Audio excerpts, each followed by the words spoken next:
Over these last couple of weeks, I've had some clients do some testimonial videos. One of the recurring themes I keep finding in these testimonial videos is my clients are saying that I always tell them to trust the process. So it made me think of two things. It made me think of, okay, well, I didn't really realize how much I must say trust the process to my clients. And the second thing is, it made me reflect on, damn, am I a hypocrite? And let me elaborate on that. I've always been a goal-oriented person. Since I found out self-development, and since I realized I wanted to become a trainer, I really honed in on goals, and I found that goals were important for people who were lost. Goals were important for people in general because they give you an aim. It's been my experience that each time I set a goal and pursue it and accomplish that goal, there follows this brief, and I say this lightly, but this brief stint of depression.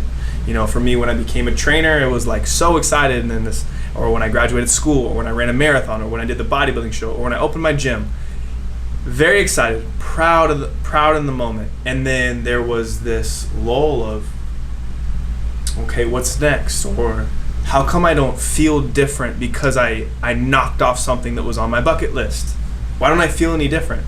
And so it has me thinking a little bit about the difference between being a process and systems-based person or being a goal-based person.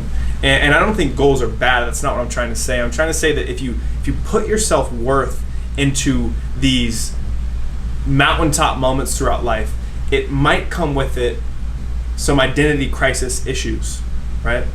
And just to be brutally honest and vulnerable, I've always felt like I've always struggled with imposter syndrome. I've always struggled with, okay, I'm gonna go after this thing, and then when I open the gym, now I'm a gym owner and I'm gonna feel like one. It's no, you don't, man. And so it goes back to systems. Each goal that you have, it requires you to possess a certain attribute, whether it be discipline, whether it be being a good friend, whether it be very service oriented, whether it be very smart in a certain topic. Each of these goals require you to be these list of attributes. So if we could be more aligned with and dedicated to pursuing the attributes and the person that you want to be, goals will just happen as a byproduct, right? The things that you want you will attract in life. And if you're just always focused on the end goal, you'll hit it, you'll be like, yeah, that's awesome, and then you might have this retraction of energy or this slowing of energy because it's well, what's next?